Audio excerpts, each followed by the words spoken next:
Classroom, 400 North Capitol Street, Suite 650, Washington, D.C. Our zip code is 20001.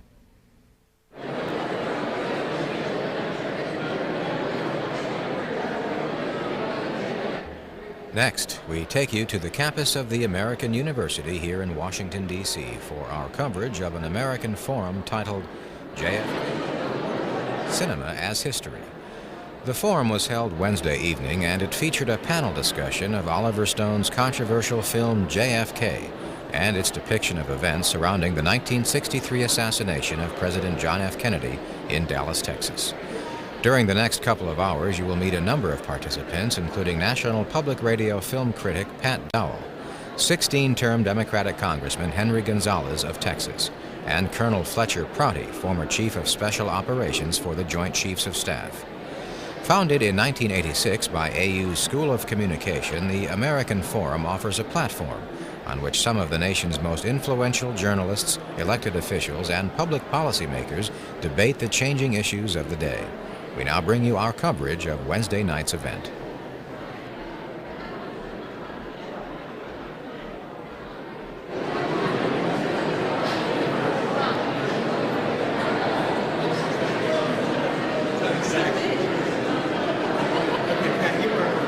Okay.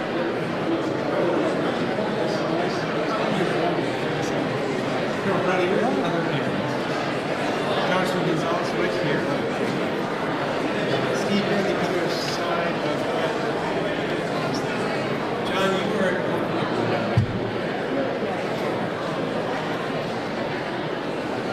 All right, John.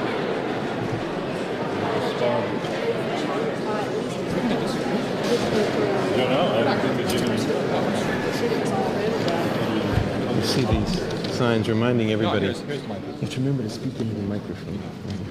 Good evening.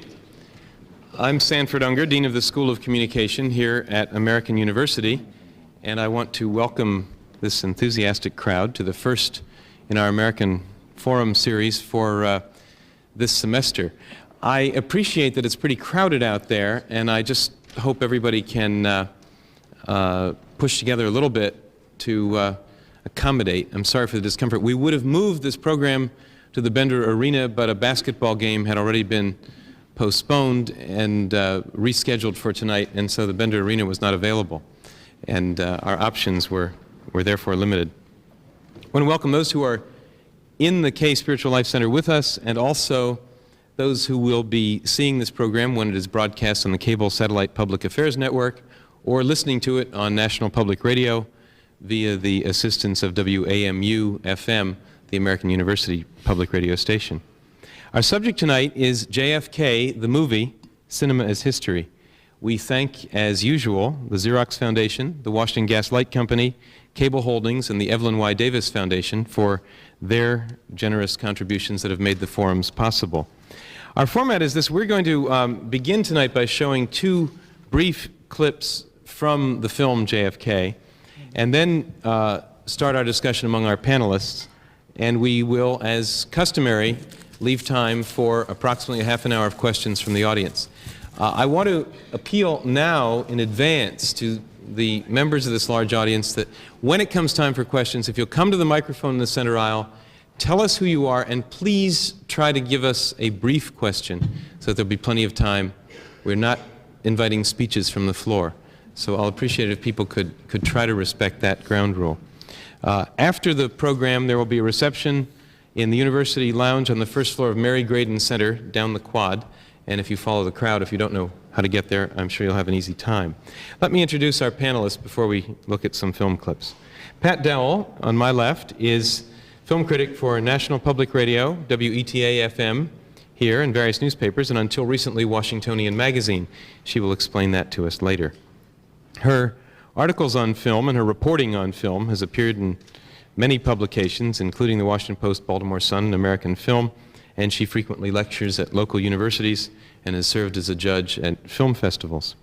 To her left is Stephen Rosenfeld, who is deputy editorial page editor and a columnist for the Washington Post. Steve Rosenfeld has worked for the Post since 1959. He he was a Moscow correspondent at one stage, a city reporter, and previous to that was an intelligence and communications officer in the Marine Corps between 1953 and 1955. To his left is Fletcher Prouty, retired U.S. Air Force colonel, who served as an advisor to Oliver Stone's movie JFK, and we're told is the model for the film's character X, played by Donald Sutherland. The resemblance is somewhat striking. Fletcher Prouty served as Chief of Special Operations for the U.S. Joint Chiefs of Staff during the Eisenhower and Kennedy administrations, and he's the author of The Secret Team, a book about his years in the Pentagon and the CIA. To my immediate right is Congressman Henry Gonzalez, a Democrat from the 20th District of Texas. Very pleased he could be with us tonight. Congressman Gonzalez has been in Congress for 30 years, I believe, first elected in 1961. He is chairman of the House Committee on Banking, Finance, and Urban Affairs, and of the House Subcommittee on Housing and Community Development. In 1976, Congressman Gonzalez served as the first chair of the House Select Committee on Assassinations, set up to investigate the deaths of President Kennedy, Senator Robert Kennedy, and Dr. Martin Luther King. To his right is John Judge, who co-founded the Committee for an Open Archives in November of last year. Mr. Judge is organizing lobbying efforts to obtain full public access to all materials relating to the assassination of President Kennedy. His analysis on this subject has appeared in Newsweek and in Spy magazine. To his right is Dan Moldea, an independent journalist who has specialized in investigations of organized crime since 1974. In his book, The Hoffa Wars, Dan Moldea was the first to state that former Teamsters President Jimmy Hoffa and two mafia figures were involved, according to his version of events, in the assassination of President Kennedy. Dan Moldea has published his articles in the Washington Post, Regardes, Village Voice, and The Nation, among other places. We're going to pause now to dim the lights and look at two clips from the film JFK, and then start our conversation.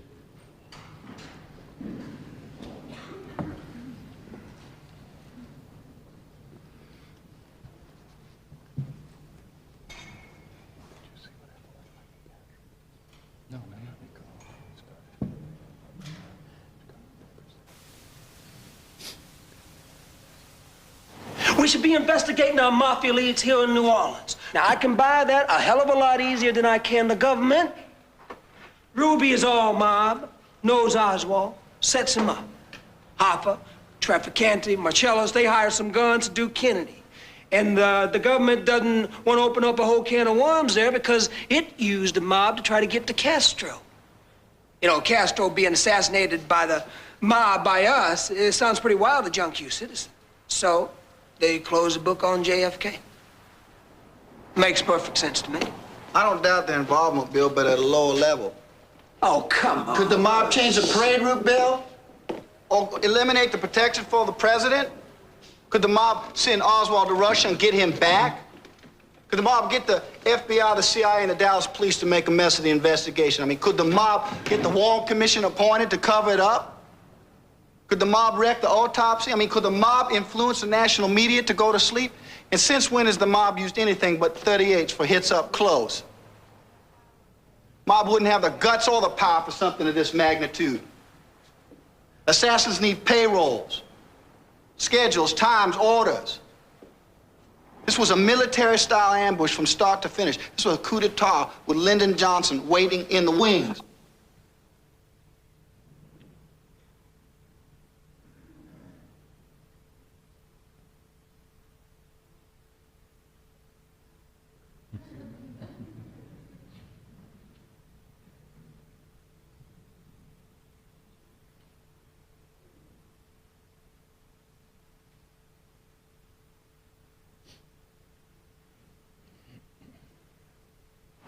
The cabinet was out of the country to get their perceptions out of the way. Troops are in the air for possible riot control. The telephones didn't work to get the wrong stories from spreading if anything went wrong with the plan. Nothing was left to chance. He could not be allowed to escape alive. Well, I never thought things were the same after that. Vietnam started for real. There was an air of, I don't know, make-believe in the Pentagon and CIA. Those of us who'd been in secret ops since the beginning knew the Warren Commission was fiction. But there was something deeper, uglier. I knew Allen Dulles very well. I'd briefed him many a time in his house. But for the life of me, I still can't figure out why he was appointed to investigate Kennedy's death, the man who had fired him. Dulles, by the way, was General Wythe's benefactor. I got out in '64, resigned my commission. I never realized Kennedy was so dangerous to the establishment.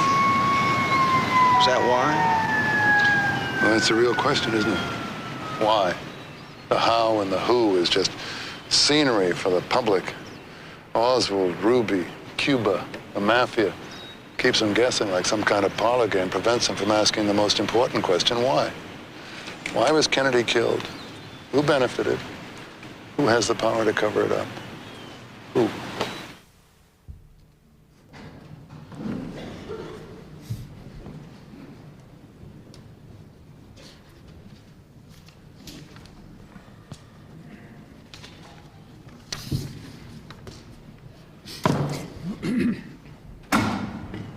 Steve Rosenfeld, you have written about this film in the Washington Post and expressed your objections to it. I wonder if you could explain those to us now, being sure to use the microphone. Terrific drama, at best questionable, at worst lousy docu. That's the heart of my objection. The film does not distinguish between the two. You are given the famous medical room, operating room scene in grainy black and white as though it's a real scene. When one tries to put together the picture, what one gets is an excellent picture of the thoughts of the director of the film, the relationship to history, to what I would call reality, at best unproven, and in fact, in my judgment, awful. Pat Dowell, you make your living commenting on film. What is your reaction to JFK? I thought it was a brilliant film. In fact, in many ways, I think it really is the American film of 1991, which is the year it came out. So most people will be seeing it in 1992, but it's really the film of the year for Americans, I think, because it challenges our ideas of what history is. I think you can't prove that anything the film says is true, because you can't prove anything with a film. I mean, when Kevin Costner as Garrison says towards the end about theoretical physics, that you could prove with theoretical physics that an elephant could hang from a cliff with his tail tied to a daisy, my immediate thought was, yes, and the other thing that can prove that is a film. But even though you can't prove the facts are true, the important part of the movie to me, and really what makes it valuable to us, is the fact that it reminds us that we only know as much of history as we're told, and that's often not the truth. As we're told over and over again, an individual has to make justice. It isn't delivered to us. But as for whether the facts the film states are true, that I don't know. I have no problem believing that a large conspiracy could exist, because certainly what we've seen in the last 20 years suggests that American military and business interests have subverted other countries, why not ours? So it seems to me that what you have to ask yourself is the larger meaning of it, and if you want to find out if the facts are true, you have to do the digging yourself. I understand, incidentally, that an annotated script is going to be published. That should help a little bit. Congressman Gonzalez, you launched and supervised an investigation of the assassinations in Congress. Are you comfortable now with the state of our knowledge about the Kennedy assassination? Well, let me clarify. I did initiate the first resolution in February of 1975, but realizing the constitutional inhibitions on the Congress's power to investigate, I did not call for a whodunit type of investigation, but rather wanted very desperately to have the Congress evaluate the impact of violence on a national level over an 8-year period, beginning with the assassination of John Kennedy, and then Martin Luther King, and then Robert Kennedy, and the attempt on George Wallace on the basis that every one of these had an impact on our democratic electoral processes of our government. But that was diverted. I also want to clarify that I was not the first chairman. I was the author of the resolution, and ordinarily, under the precedence and custom of the House, I would have been, but I wasn't. Outgoing Speaker Carl Albert, 3 weeks before the end of that Congress, decided to push for the adoption of some resolution to investigate John F. Kennedy and Martin Luther King's deaths. So I wasn't favorable to the notion of changing the thrust of the resolution. And so he appointed a lame duck member of the House as the first chairman, Mr. Downing of Virginia. Now this was September, 3 weeks before the end of the session, so that we had to reorganize all over again come January the 3rd, 1977. And the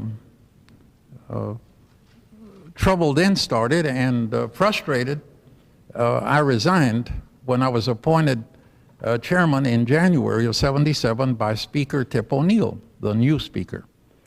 The fact remains that I realized that when there's a crisis of this nature, there will always be a tendency to be hospitable to conspiracy theories. I was in the motorcade. I was behind the car that contained the vice president and his wife and U.S. Senator Ralph Yarborough.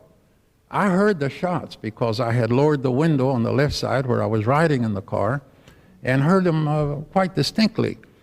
I have not formulated any particular conspiratorial theory. I did end up in the hospital alone in the corridor with Mrs. Kennedy. The reason I wasn't in the plane, Air Force One, when Lyndon Johnson was sworn in was that I opted to remain there because she was alone. And it also happened through chance that I was standing right outside of the room where the president's body was laying. So I haven't formulated any particular conspiratorial theory because I believe that you have to adduce evidence more than rather vague circumstantial in order to establish any kind of a predicate that would lead to some kind of a formulation of an action of more than one person, which is a definition of a conspiracy. Now, I also will conclude by saying that perhaps I shouldn't be here because I haven't seen the film, JFK. But I have seen some of the first films of this genre. Executive Action, for instance, was very much of this type. Conspiracy was implied. It wasn't as forthright as I understand this picture is, but it was understood that it was a JFK assassination. So what I do think is troubling is that the nation, and the Congress particularly, because it's our national policy-making body, has never evaluated that impact on our electoral processes, which has been great. It led to the adoption of the 25th Amendment, which I consider to be a dagger pointed at the heart of our democratic system. Now, I know that sounds strange, but that's my convictions. So that I have no particular theory to dispute. I really am not qualified to judge the thrust of the film, other than to say that it doesn't evoke, and it can't. We live in a day of television. Even in the case of the Abraham Lincoln assassination, 126 years later, we have theories about what really happened. Booth escaped. He ended up in Texas. He died in Oklahoma. So you're going to have this forever and a day. And what I think is atrocious is that the committee that ended up in formulating the conclusion that it was likely that a conspiracy was to blame for the death of Kennedy wasn't more specific, and then sealed the documents.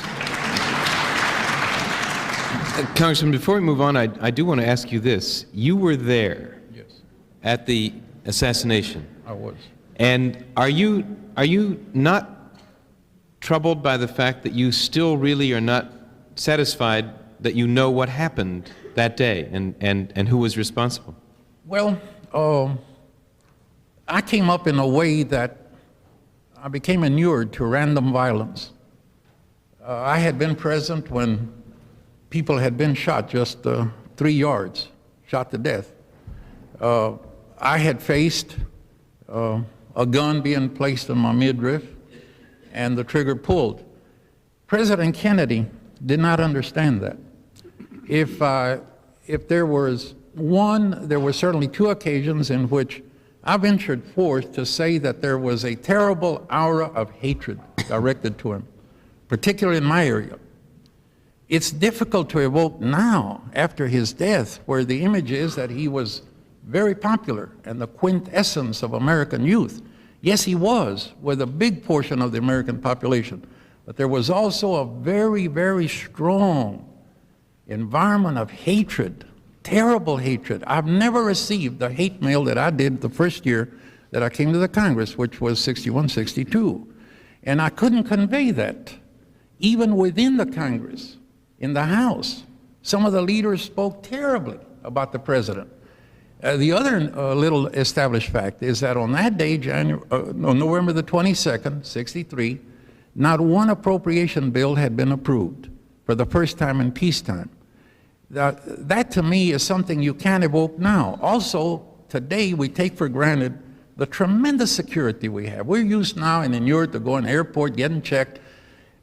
At the time he died, President Kennedy died, you could go at midnight on a Sunday to the Capitol and walk at random and nobody would challenge you. Now that can't be evoked, and I don't think the film would. But we live in a day and time in which when you have a crisis of this kind, they're difficult to explain. In a day of TV, the conspiratorial feeling is going to be prevalent. One of the latest cases, for instance, was Mayor Barry. How many times did we read in the newspaper that it was a white conspiracy against the mayor? We're prone to that in a day of television in which images are dramatized, they're personalized, they're difficult to understand from an abstract point of view. So I think I've overextended myself. Okay, thank you. Fletcher Prouty, you are represented by Donald Sutherland in that second film clip that we saw.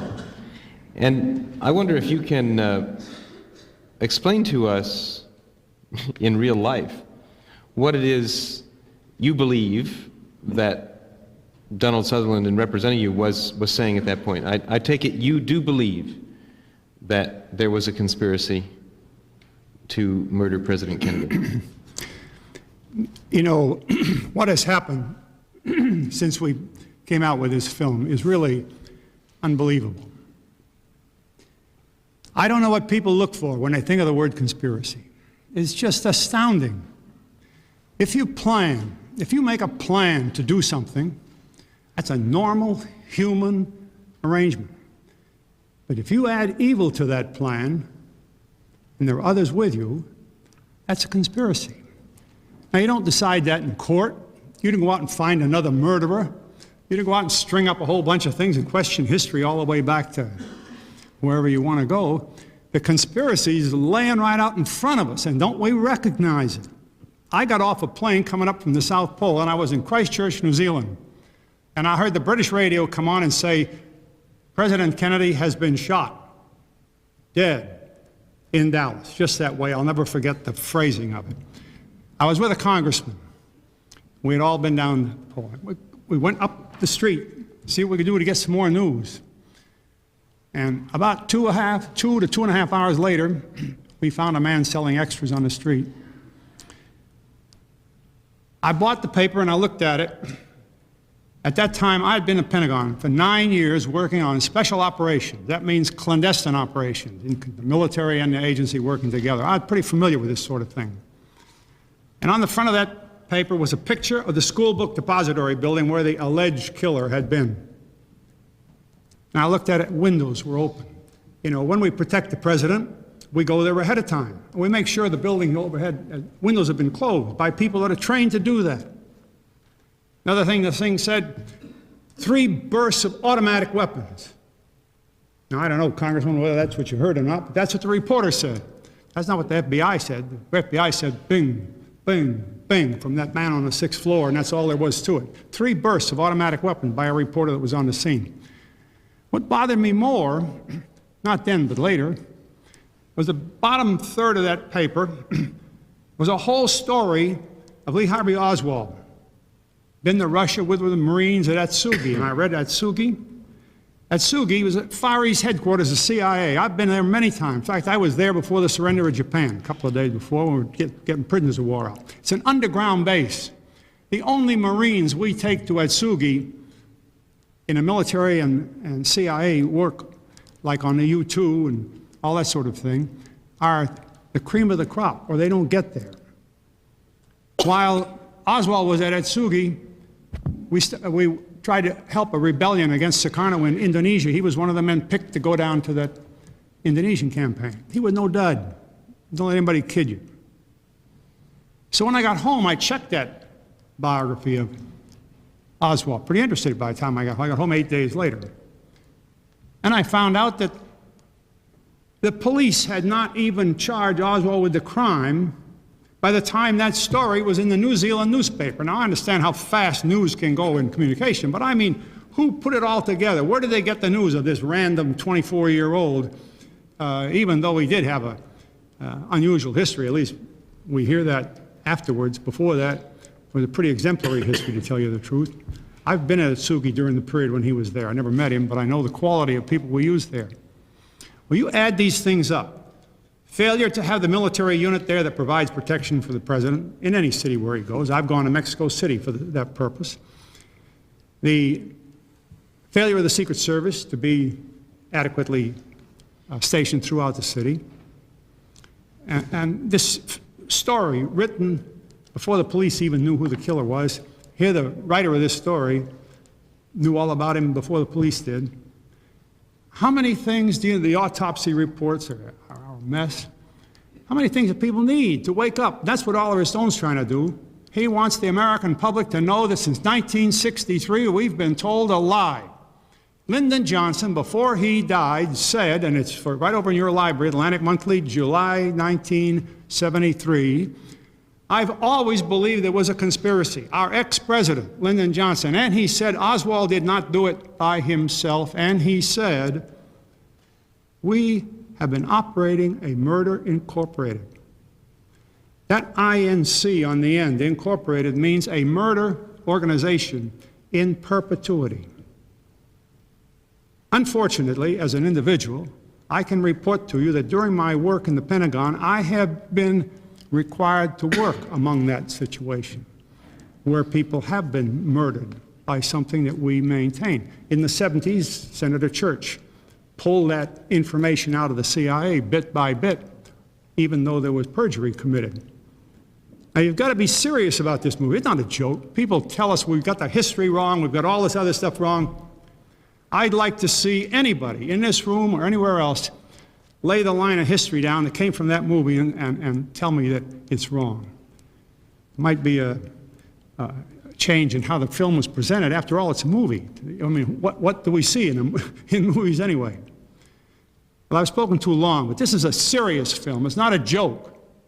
And I can't believe it when articles appear in the Washington Post and call me a flunky in the JCS when I was colonel in charge of secret operations, special operation for 9 years. I knew what was going on in that Pentagon, and I knew what was going on in the White House. And any of you want to know about it, I'll talk with you later.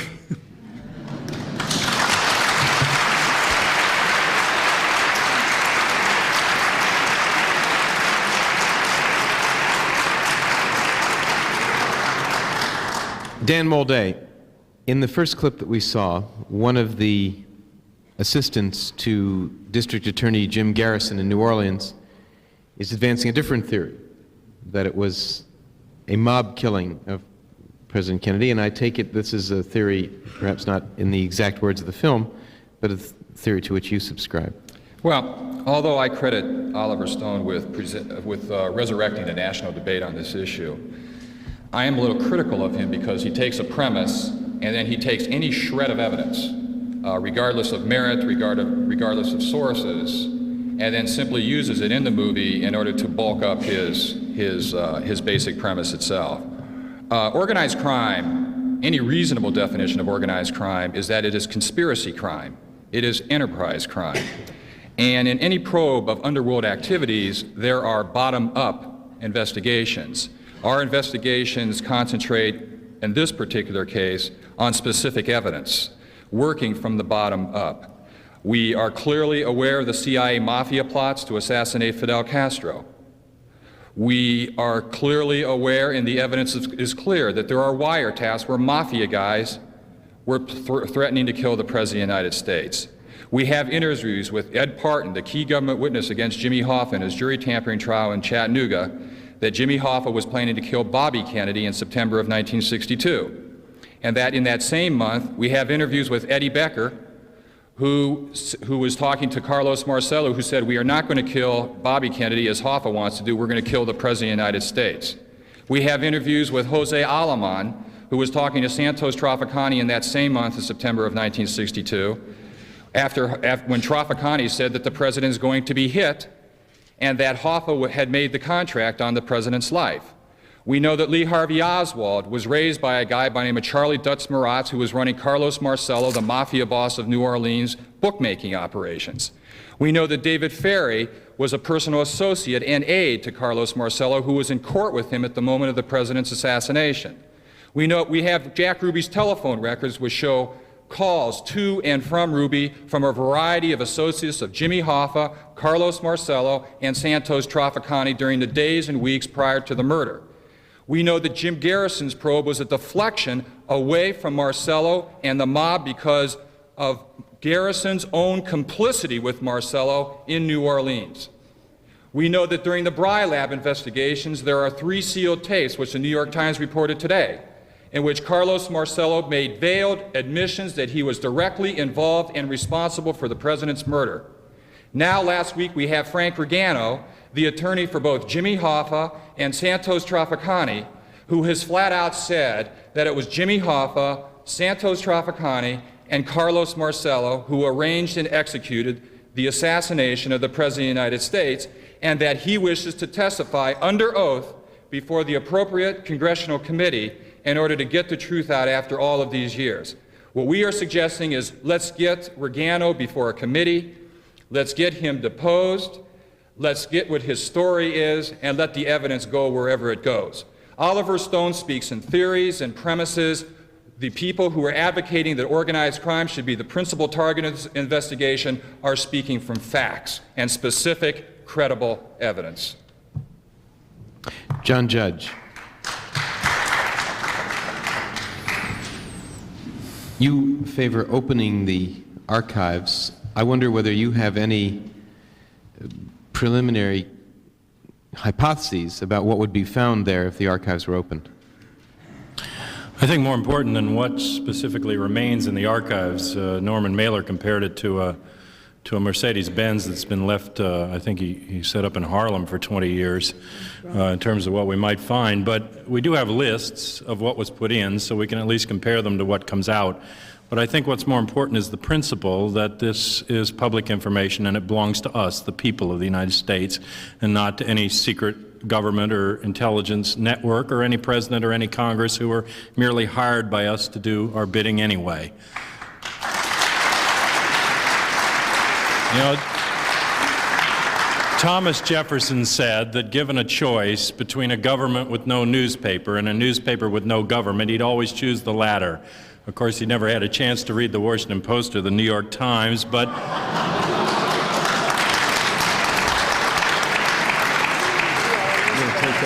the principle he was getting at is that democracy doesn't work unless the people are educated. And he said that the final repository, the ultimate repository of all knowledge must rest in the people, and that there's no one else who's good enough or smart enough to invest that control in a truly democratic society.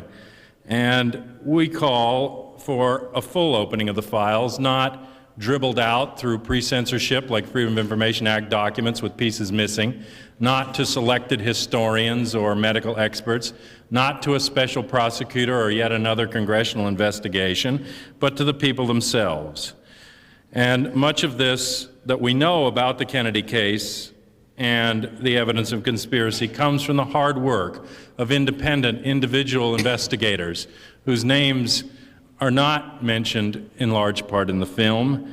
Mae Brussel, Penn Jones, Sylvia Marr, Holcomb Heston, Paris Lamond, and that's only a few. The current researchers, Robert Groden and Philip Melanson, are still continuing to follow the evidence. When that material comes out, they will be extra little pieces in the jigsaw puzzle, in the mosaic. But we've had enough out in these many years to solve the case. There's enough of the picture visible in the record and in the historical view that we've had in order to get at the bottom of it. So I don't see the files ultimately as holding so much of a smoking gun as merely telling us one more time what the government did or didn't find out about the case. I would like to support the film.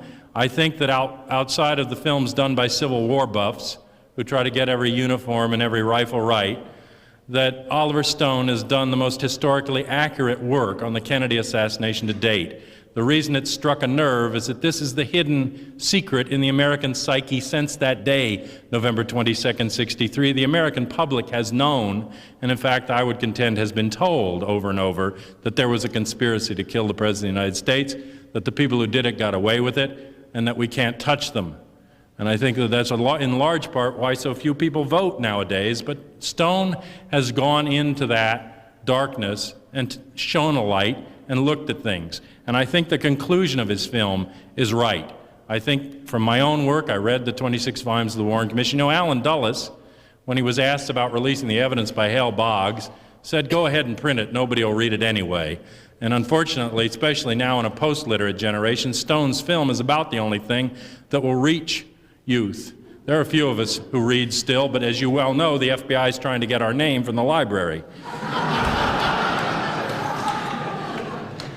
So this has crossed over the line, and it's why it's so disturbing. But let me tell you two stories to end that convinced me that this was not only a conspiracy, but a conspiracy well beyond the capability of any mafia goon, of any CIA schlepper, of any renegade element in the U.S. intelligence, of any oilman with a beef. These are the layers of the onion that were planted at the beginning so we'd never see the core. My mother worked for 30 years altogether, but 25 years for the Deputy Chief of Staff in the Personnel Office of the U.S. Army, directly under the Joint Chiefs of Staff. She was the highest paid woman employee of the Pentagon. She was 5 levels above top security. I mentioned to Fletcher Prouty the other day, I work from the bottom up and he works from the top down, and we met at the Joint Chiefs. My mother's job was to project overall national draft call figures 5 years in advance. She had to project an annual national selective service call that was right within 100 people either way, 5 years ahead. She knew from those projections and from the information she got that they were withdrawing from Vietnam.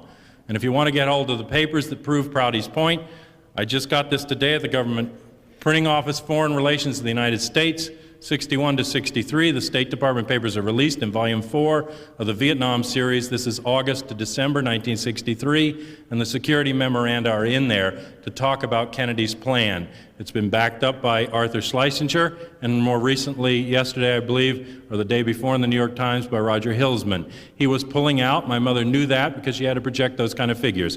I asked her after she retired, when did they tell you they would escalate in Vietnam? Because she had to be among the first to know. She said late November of '63. I said the last week in November. She said yes, the Monday following the assassination. I said, was this a few more advisors, a change in policy? She said, I couldn't believe the figures. I took them back to the Joint Chiefs in what must have been the first protest by the civilian community to the war in Vietnam and said, these can't be right. And they said, you'll use them. They told her November 25, 1963, that the war in Vietnam would last for 10 years and that 57,000 Americans would die, and to figure that in. I also talked to SAC bomber pilots, Strategic Air Command bomber pilots, who have the responsibility of nuclear and emergency response, who are in the air on regular shifts, 24 hours a day. These were in the air over Wright-Patterson Air Force Base when they heard the news that Kennedy had been shot. They ran to open lockers that contain a cryptographed code book that allows them to tell whether the president is calling them and to take orders that go all the way out to fail-safe and nuclear war. There was not a pilot in the air that hour, over Wright-Pat anyway, and I would contend this is the case everywhere else, no reason to isolate it, that had a code book in that locker We know from Pierre Salinger's book that there was no code book aboard Air Force Two, bringing the entire cabinet back from important meetings that changed the course in Vietnam in the next few days. They were in the air and had no way to communicate with the White House or the President. There's nobody that can touch those books besides the Joint Chiefs of Staff and the highest levels of defense intelligence. And at every level of my work, the Office of Navy Intelligence is who rears its head on the mechanic level, the Defense Industrial Security Command. This is the background of Oswald and Guy Bannister and Jack Ruby when we go into them. And whatever is in the record will merely back that up. The physical evidence is already in front of us, so we know that one lone nut with an old gun that lost the war for the Italians in World War II, which couldn't even shoot a bullet to line up with its own scope, didn't do the damage in Dallas. But Kennedy wasn't all that was killed that day. Democracy died.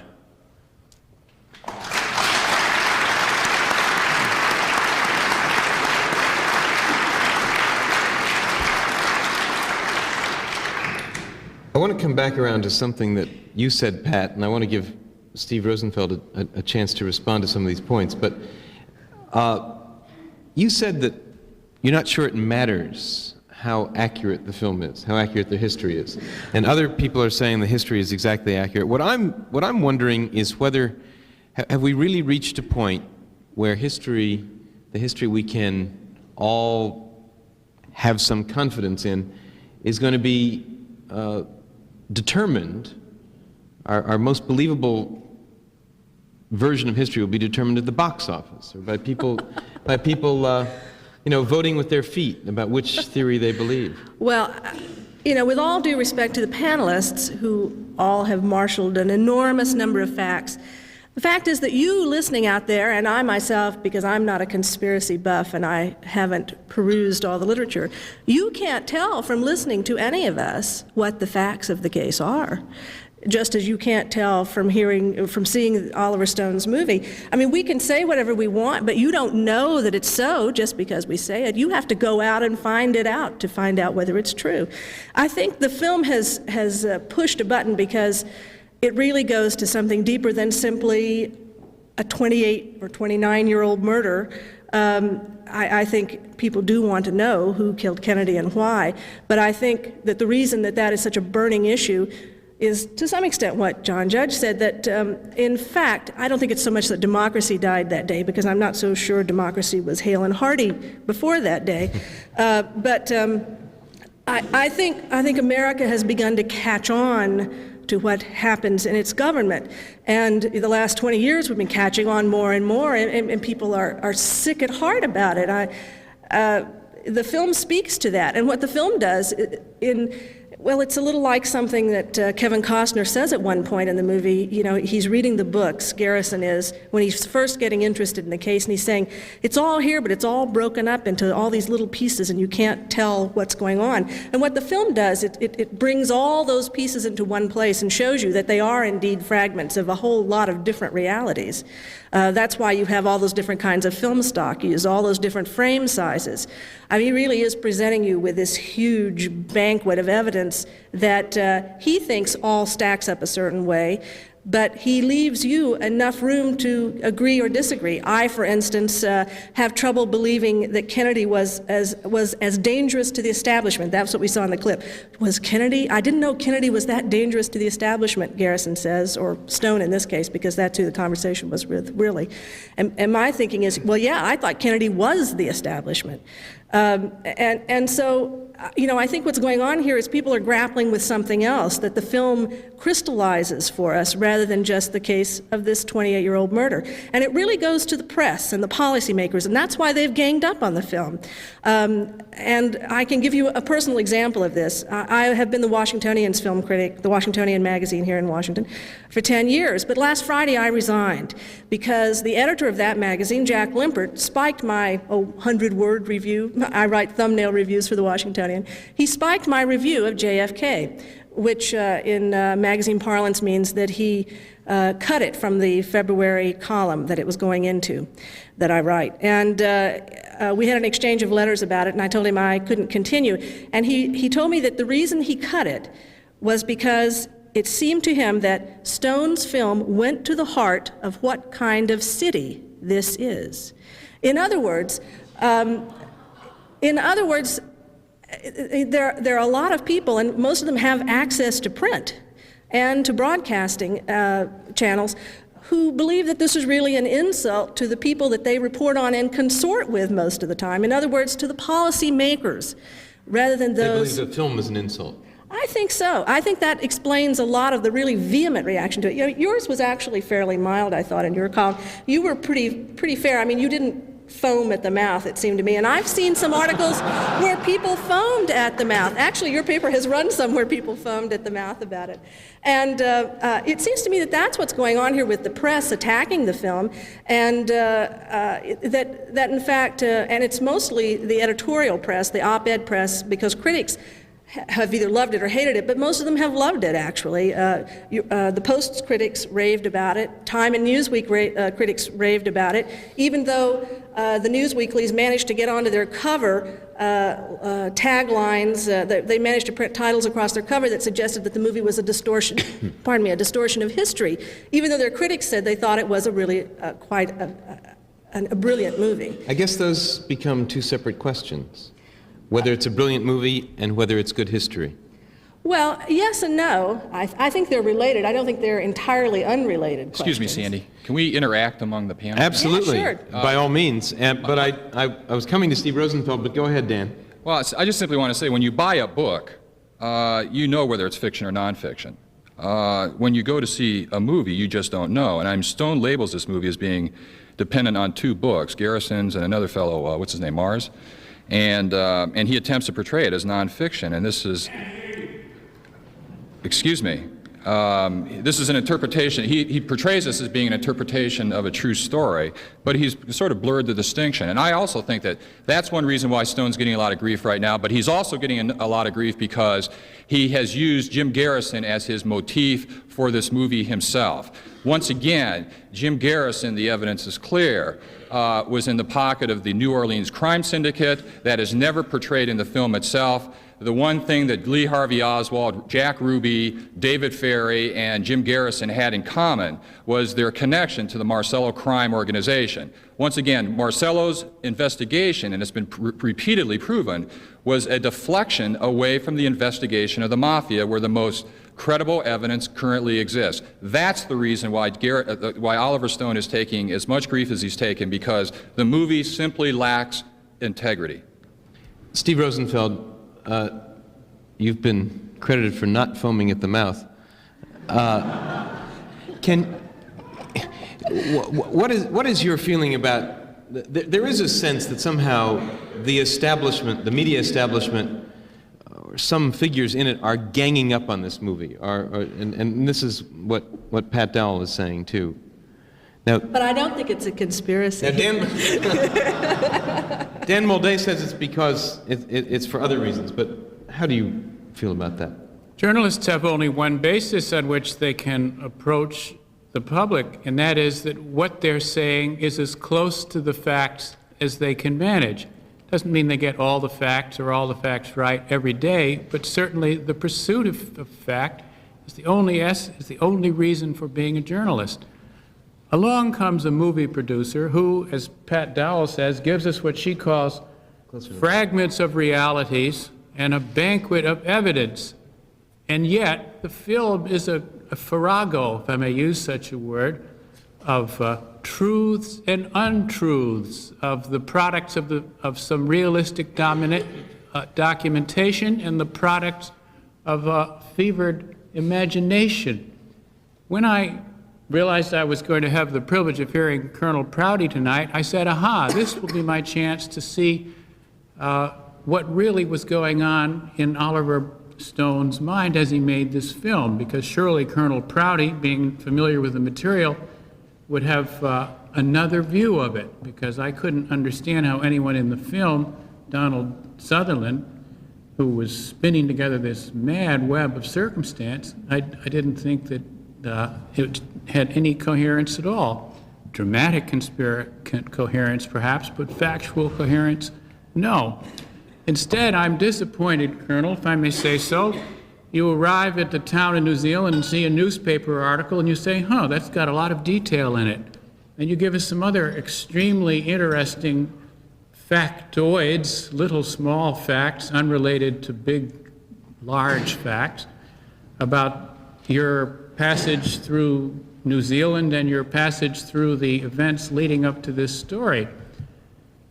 Who among us would like to be convicted of a crime on the basis of the sort of evidence that you, sir, presented? You slept through what I said, didn't you?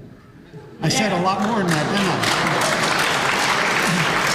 I talked about 9 years in the Pentagon. Did you hear that?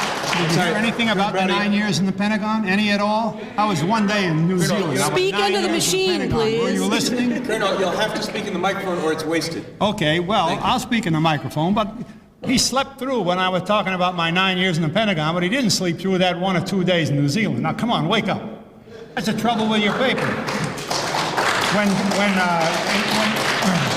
When one of the finest writers in the New York Times, Tom Wicker, said there's no reasonable historian that would find any basis for the fact that Kennedy was making plans not to build in Vietnam and actually to get out of Vietnam with American troops. And he said no basis for that.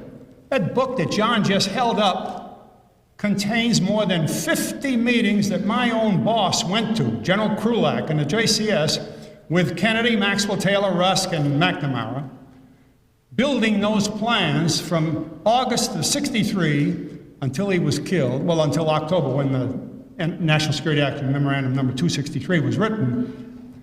And good old Tom Wicker, working like mad up there, has never noticed that or anything else. What on earth are they trying to tell us? You know what this means, free the files? It's a euphemism for free the press.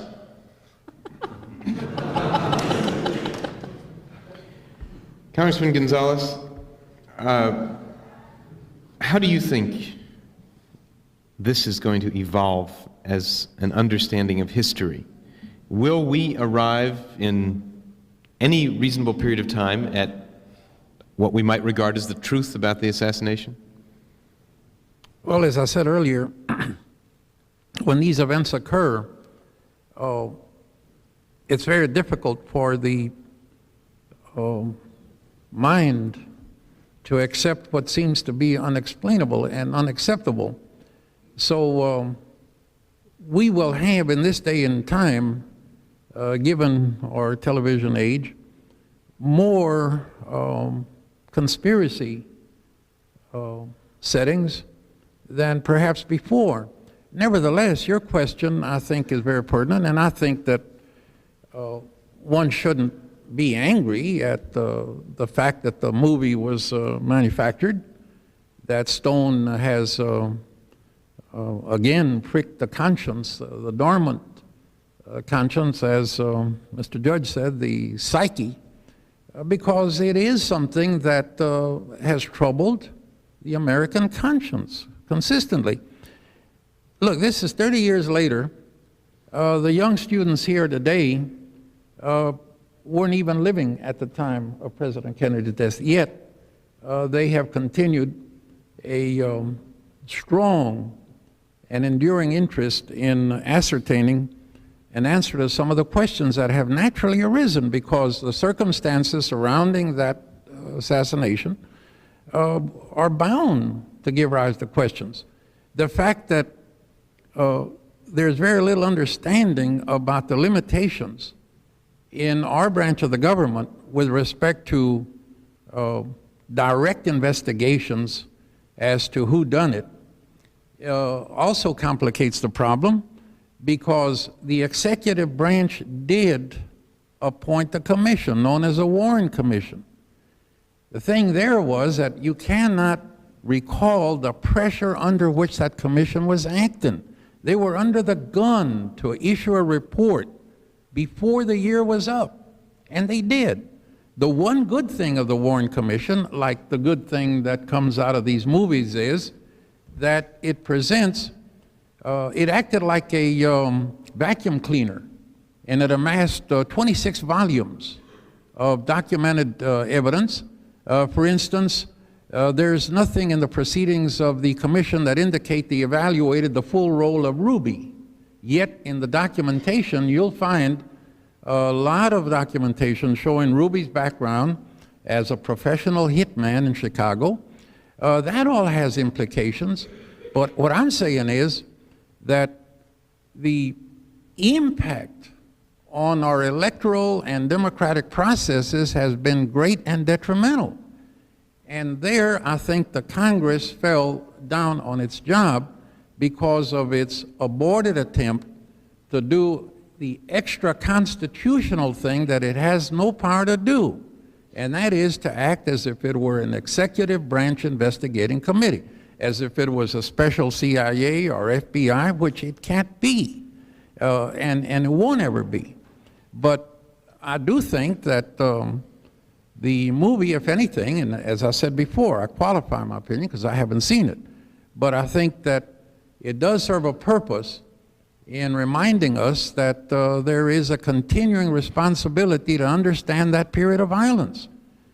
We had 8 years of national violence on a level that we had not experienced before, and it had an impact on our governmental processes that we are reacting to today. The era of secrecy. I wasn't aware that the House committee had sealed documents. It's abhorrent to my concept of a congressional committee's action. Excuse me, Congressman, how do you handle, in your career, how do you handle confidential witnesses and libelous information? Do you release all that information? That's basically what's in the House Select Committee on Assassination, what's in the boxes right now, what's about to be released. Well, would you give out confidential source information or libelous information? Well, in what instances did the committee entertain in camera or in executive session any witnesses where the testimony was not printed forth? I don't know of any.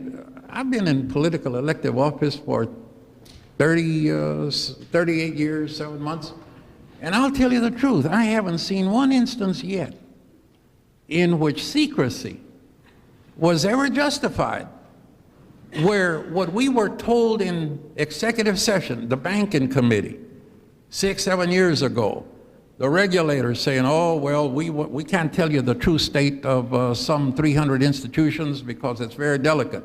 When we met in executive session, we didn't know any more, any less than before. When the House resolved itself into an executive session in 1982, on the basis that we were going to be briefed by the CIA on the Nicaraguan situation, where President Reagan had said that the city of Harlingen, Texas was in a direct path of invasion from the Contras. Now, how do you evoke that today? I didn't go to that executive session. I have voted against every vote to convert the committee, banking committee, into executive session. Nevertheless, under the rules, it is provided for.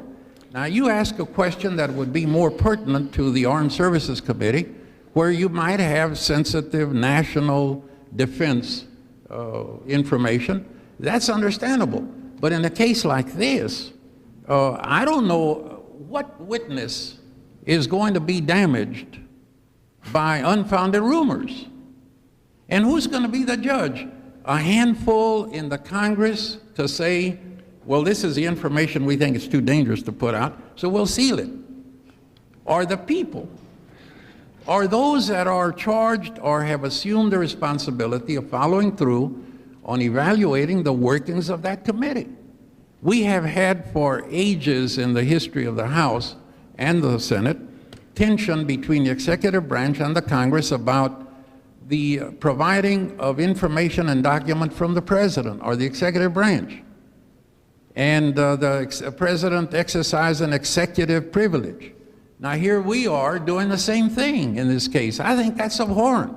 And that's the reason that, the only reason I'm back is that I'm introducing the resolution to release those sealed documents. And that's all. I'm not asking that we go and form another committee, because I've seen that the Congress has fallen down on that job. I'm going to ask people with questions to come to the microphone in the center aisle in just a moment. But before we get to those, I just want to, and Steve Rosenfeld, it may be unfair to turn to you for this question, but there seems to be, the Warren Commission seems to be, whatever anybody believes, whatever anyone thinks or accepts, it seems not to be the version advanced by the Warren Commission. And I wonder, you know, in your view and your understanding, is there anyone left who defends the Warren Commission? And my second question to you is, are you opposed to opening up these files and to having this material looked at by a broad public now? There are people who defend the Warren Commission. One, of course, is David Beale in the council. Gerald Ford, who was then a member of the commission, also defends it. But I would say otherwise, the circle is exceedingly small and narrow. I think the consensus view, which I certainly accept, is that it was a rush job designed not so much to get the final answer to this difficult question as to settle down a nation thought to be struggling in a great trauma. The Warren Commission report has not stood the test of time well, and that in its failure, which I think is a fair word, lies the soil in which the various conspiracy theories have arisen. Do you believe a desirable purpose would be served by opening up all these files? Some of them do seem to have been sealed for a long time. Chairman Gonzalez, I think, is well known in the Congress for believing in open government, and I certainly support what he says. Dan Moldea puts a little asterisk on there, material having to do with personal questions unrelated to the substance of the inquiry or libelous material. A bargain was made with the providers of evidence, and I think that has to be kept. But unquestionably, all of our confidence would be served if that information would be revealed to the public. It interests me that people on different sides of this question, Mr. Judge and myself, both, I think, of course, Mr. Judge is a leader in the effort to open the files. He doesn't think that the public's view, or at least his own view, if I understood him correctly, is going to change much on the basis of what comes out. And Dan Moldea, coming from another point of view, suggests the same thing.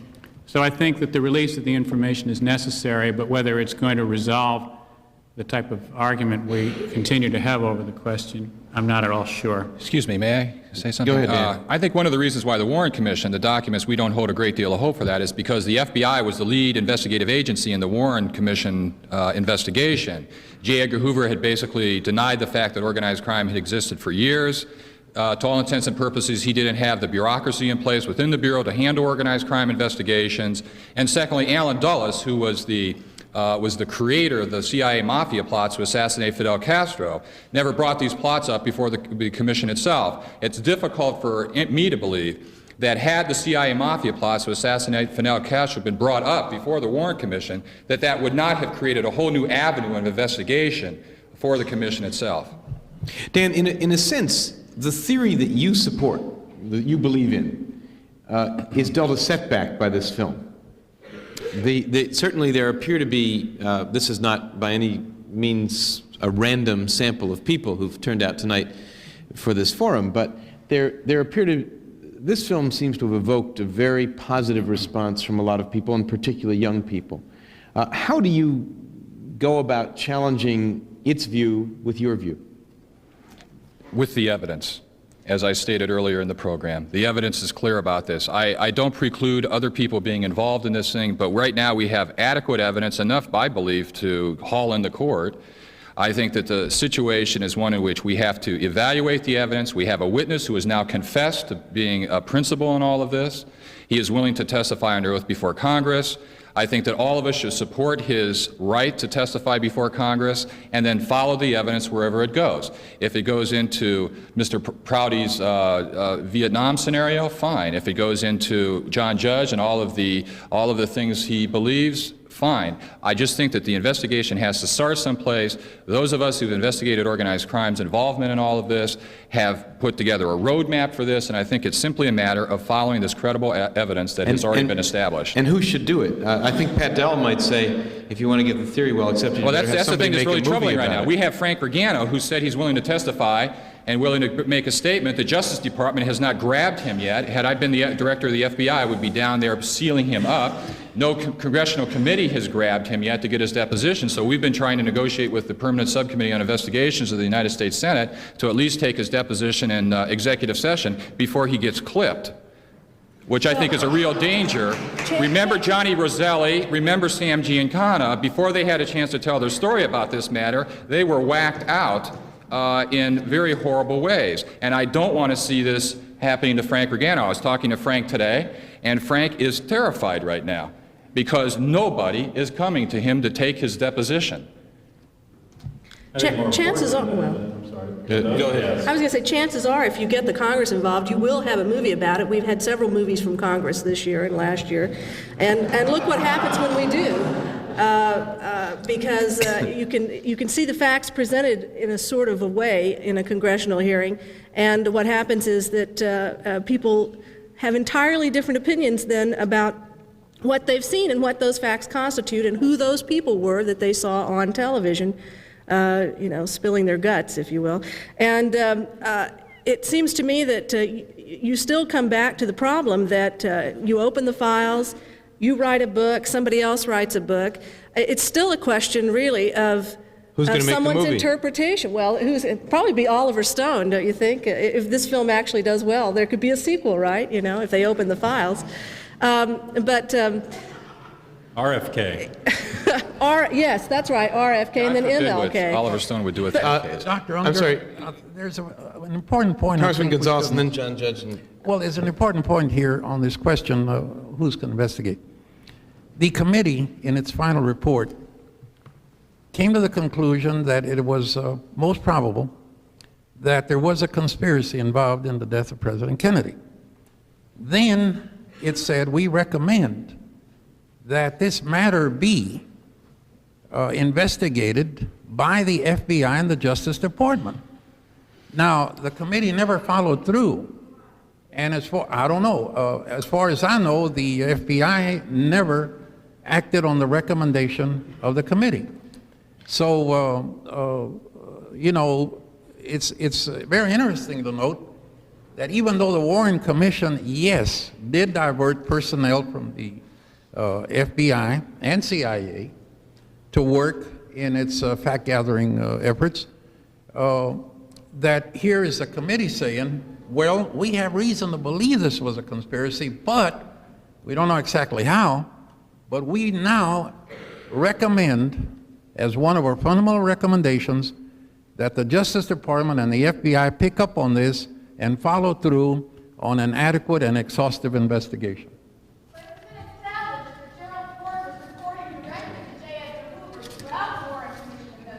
Can I ask, I'm sorry, you won't be picked up by C-SPAN, and I think the viewers are entitled to see that, so I'll ask you to come to the microphone, please, and I'll call on you in just a moment.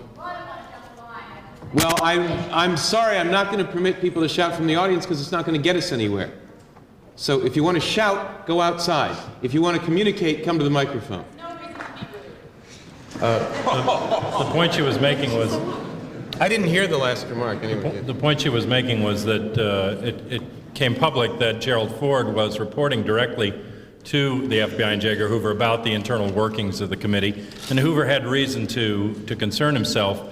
I think that Dan Moldea mentioned the deaths of Roselli and some of the mobsters, which I felt didn't fit the classic pattern of mob deaths anyway, but in fact CIA heads, especially Giancana's death at that time, who had employed Ruby in Chicago in the 50s. And in fact, when I went into the Chicago Rackets Commission, when Giancana in the 50s, that's new evidence. What's your evidence on that? Well, they had called him from the Waste Handlers Union in Chicago to testify, and he refused to go to the committee. I think that was in 1939, 1940. I mean, correct me if I'm wrong. No, you're right. It's the 30. Yeah. I'm sorry, but there were later investigations that involved Robert Kennedy. Is this what I'm talking about?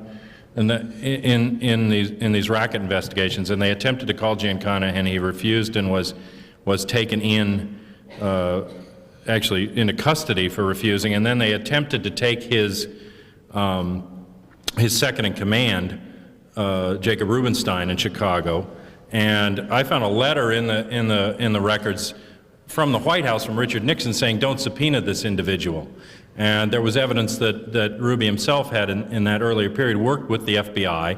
And much of Ruby's connections to both the FBI and military intelligence have been drawn out by some of the researchers. But a more important death, I think, was that of William Sullivan, a person who headed up Division 5 of the FBI, the Domestic Operation Division, who came in with Cartha Dick DeLoach in the 40s from the Office of Naval Intelligence, promising Hoover that they'd protect his turf from the CIA. And eventually, I believe, compromised the workings of the FBI to a large degree. And this Navy intelligence thread is the one that I find most significant in the background of Oswald, who was a Navy intelligence operative, and Guy Bannister, the person who's depicted in New Orleans in the film. Oswald didn't have mafia jobs, he had intelligence jobs, from Atsugi to the job he had in New Orleans at the William Riley Coffee Canning Company. The president of that company was the main financial angel for E. Howard Hunt's Cuban Democratic Revolutionary Front down there in New Orleans, and he had a job as an oiler, and he could go out. Excuse me, John, you're saying that Oswald was created essentially to do this job? I mean, he defected to the Soviet Union in 1959. John Kennedy wasn't even president then. That's right. No, he doesn't have to be created to do the job, Dan. What I'm saying is he's got a history. Even the defection itself is clearly phony and set up by Navy intelligence. He gets his discharge because a box dropped on his mother's nose 9 months before, and the letter documenting it arrives 4 days after he gets the hardship. You try it in the Marines. And, you know, he was positioned, he moved on orders, but these were intelligence orders. And at Jagger Childs Stovall, he had to have Navy security clearance to work in that shop because they looked at all the photographs that the Navy did from their satellites. And in fact, it was from that shop when he was working there that the pictures in '61 went to John Kennedy with the missiles in Cuba that led to the Cuban Missile Crisis. And so there's much more of a background of ties to intelligence. It's not that the mob couldn't have been involved, but the mob, in terms of the real power in this country, as far as I'm concerned, are nothing but shoeshine boys, errand boys for the people that really control and pull the strings. And they don't need the mob. They don't need somebody who can blackmail them later. And the mob aren't the only ones that know how to shoot a gun. Pat Dell, and then we're going to go to questions from the audience. You know, it's really fascinating to hear all these things. I have to say, I said before, I'm not an assassination buff. I was in Dallas when JFK was killed. I lived there, I grew up there, and I was in high school. But that's about as close as I've come to the whole thing. Besides this movie. Well, but, you know, in listening to all this, I keep coming back to this. You know, if they open the files, and I'd really like to be around to see that, I still think it's probably not going to give us the smoking gun we want. The fact is that no matter how many facts we get out here, we're still dealing with people's interpretations of those facts and how those facts are put together. I mean, that's what nonfiction is, you know, that's what history is. When you read a nonfiction book, you're really reading someone's interpretation, someone's opinion about what the facts are and mean. And what I hope comes out from this film, and its greatest service, I can live with not ever really knowing to a legal certainty who killed Kennedy and why, but I hope that what comes out of this movie is that it stimulates us, that it enrages us enough to deal with the government that we have now rather than the conspiracy we had then.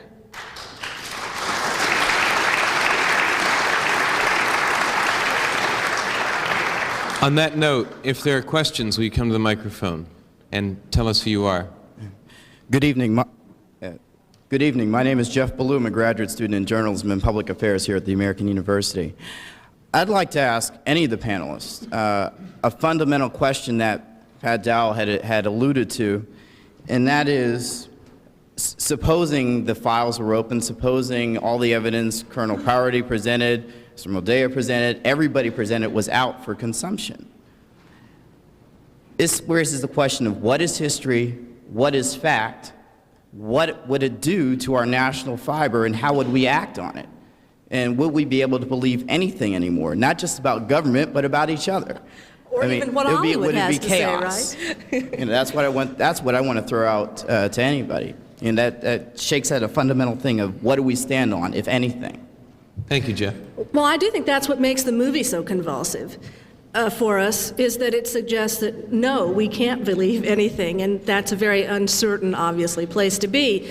What's not so clear, and what Stone doesn't really have anything more to say to us, to help us as an artist, is when at the end when Kevin Costner lifts his eyes to the camera and says, "It's up to you." It's not so clear that we're up to it, but that really is what's left to us, I think. Any other thoughts on that? What can we believe? Colonel Prouty, what can we believe? It's an interesting discussion. I'm absolutely astounded by the development of it. Whenever you run a clandestine operation, you run two things at the same time. You prepare the team for the hit, and you keep it so small there's nobody to spread it all around. And across the hall is a big staff working on what we call special plans. I've got a book from the Pentagon here, and I can show you those. They're preparing the cover story. The cover story is what they want people to believe and to talk about and to argue about and everything. That's what the Warren Commission report is. It's the cover story. Can't we understand? What's the matter with us?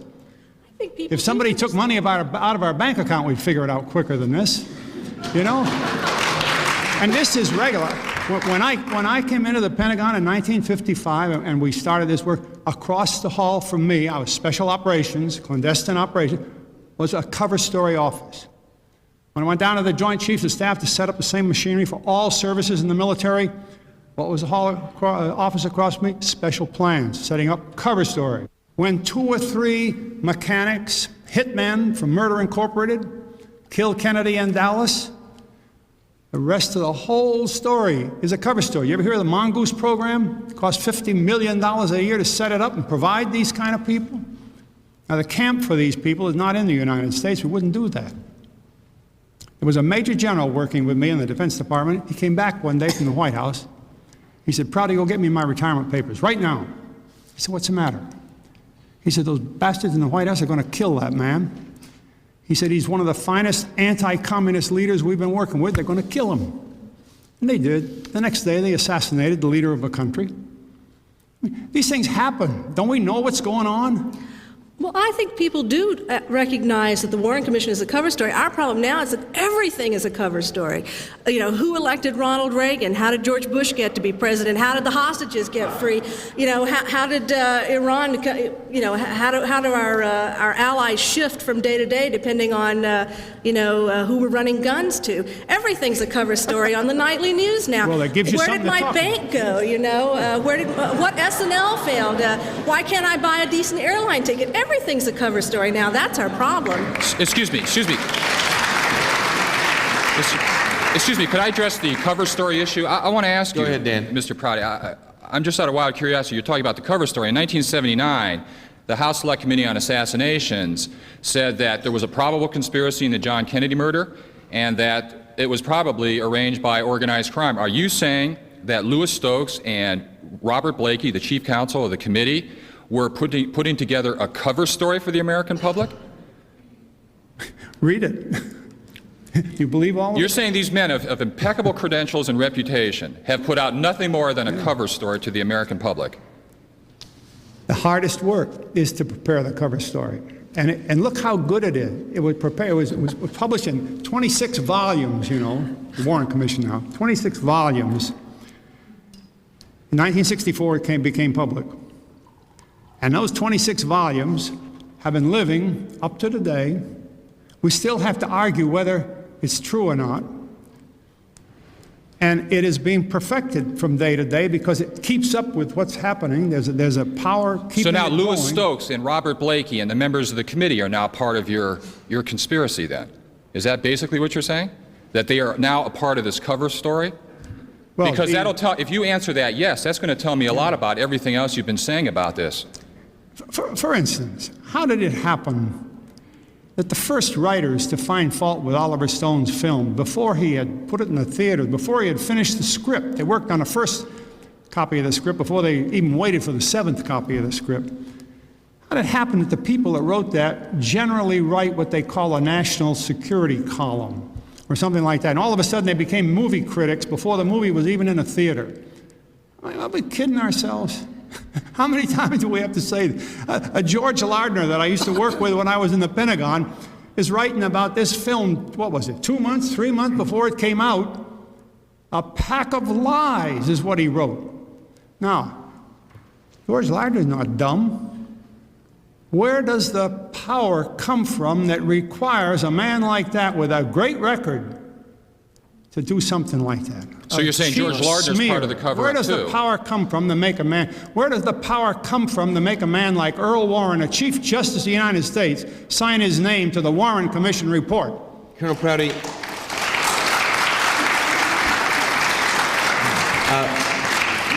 I used to work with George Lardner. Steve Rosenfeld still does, and he's not here tonight to defend himself. We asked him to be, and he chose not to be on this panel.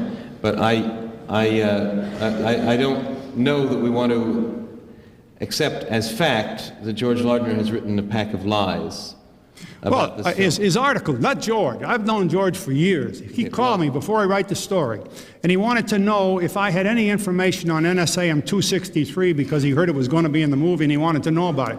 That thing has been available in books since 1963, and he wanted to know something about it. The point is that George Lardner does not write about national security. Not that he does write about national security, but that he doesn't, and that's why he called you to ask you about that document. If he wrote about national security, he wouldn't have needed to call you and ask then, in place of that, the article that he wrote is just loaded with things that are not true. Now, why did he do that? Are you saying that he's part of the cover story, too? Are you saying he's part of the cover story, too, then? I mean, you've just defamed 3 people here. Louis Stokes, Robert Blakey, the chief counsel of the Assassinations Committee, George Lardner, one of the finest reporters in the country, and you're saying they are all now part of this cover story, which is consistent with what you were saying in the movie, the Mr. X thing in the movie, that all of these people are part of this grand cover-up, and all of these people were part of this conspiracy against the President of the United States. I view this as being demagoguery of the worst degree. And I think that's what you're trying to portray here. You guys are grabbing at everything, taking the big pretext, and then coming down and taking any shred of evidence, regardless of its lack of merit, its sourcing, and you're applying it to this ridiculous conspiracy theory that the government of the United States arranged and executed the murder of the president. Well, you might have been out of town when the Post published an article by ex-President Gerald Ford and David Billen of the Warren Commission report, in which they hit me very hard with an untrue statement. The Post was kind enough to print my reply that was the true report. Jerry Ford and Bellin told an untruth. Now, I don't think Jerry Ford tells untruths, maybe on a golf course once in a while, or that David Bellin does, a lawyer out in Des Moines. But in the case of the movie put out by Oliver Stone, they did. What's the compulsion? Why do they do that? Because the minute I wrote back to the Post, they printed my letter and corrected the untruth. The same with Tom Wicker. Times printed my letter. I mean, I'll take you up on that anytime you want. If they're publishing things that they know are untrue and their papers are going to reverse, if I take the time to write to the paper, then for goodness sakes, listen to what I'm saying. Steve Rosenfeld, briefly. You find as further evidence of a conspiracy that a newspaper publishes promptly a reply to an attack upon you, a normal journalistic purpose. In most cases. I think the point is that people who bring up the document, if you want something ridiculous, try and take the Warren Commission report and relate it to the volumes of evidence. I did. Nothing backs it up. I even found they brought somebody in from the Pentagon to write the Warren Commission report that wasn't even on the investigative staff. And when I went into the minutes, the staff critiques the report line by line. Hale Boggs and Richard Russell and John Sherman Cooper all wanted to have an alternate report, and Warren wouldn't allow it. And, you know, you can't take that evidence and put Oswald in the 6th floor window. You can't prove that he owned a gun or fired a gun that day. You can't make that gun do what was said. Buy one gun in any way, and so you're left with using the evidence that they present and better evidence that's come out since. The fact that 2 guns were firing. Either you think that there were 2 lone nuts who happened to show up in Dealey Plaza on the same day at the same time with Kennedy in mind, or you have a conspiracy. Now, what that conspiracy is a deeper question, and it takes more work. You don't have to believe any of us on what we say. You shouldn't. Go do your homework.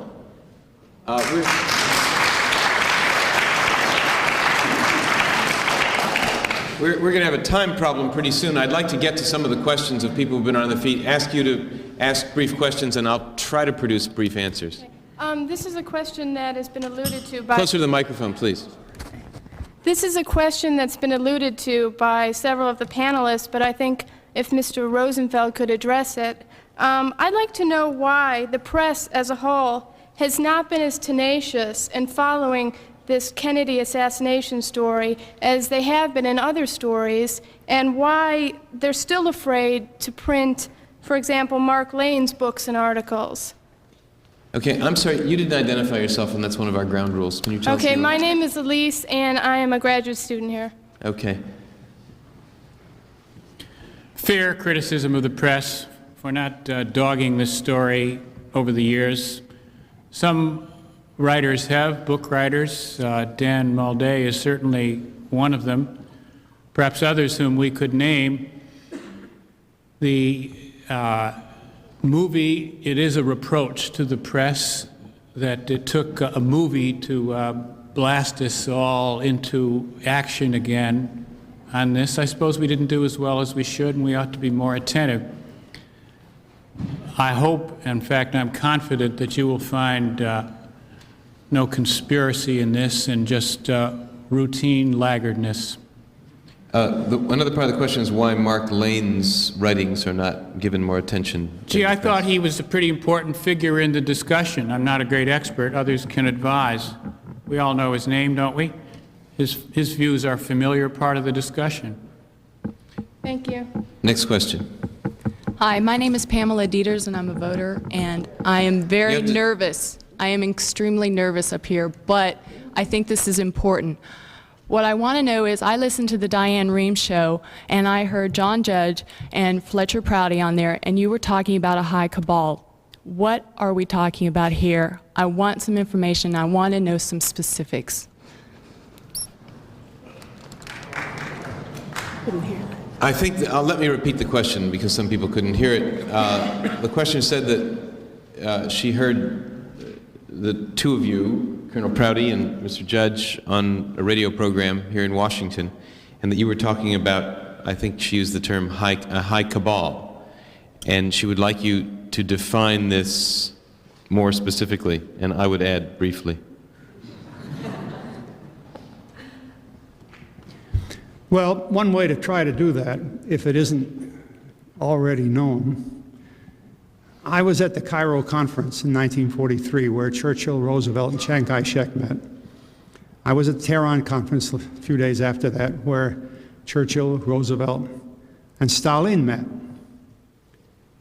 Well, between Cairo and Tehran, I flew the plane that flew the Chinese to that delegation. But you never hear in any book, any history book, any paper, any magazine that I know of, that Chiang Kai-shek was at Tehran. I met Elliott Roosevelt en route there. And years later, I read a book by the man that has a job equivalent to Chief Justice of the United States, Lord Denning in England. And he was speaking of the time of World War II and how his friend Winston Churchill would from time to time refer to a high cabal.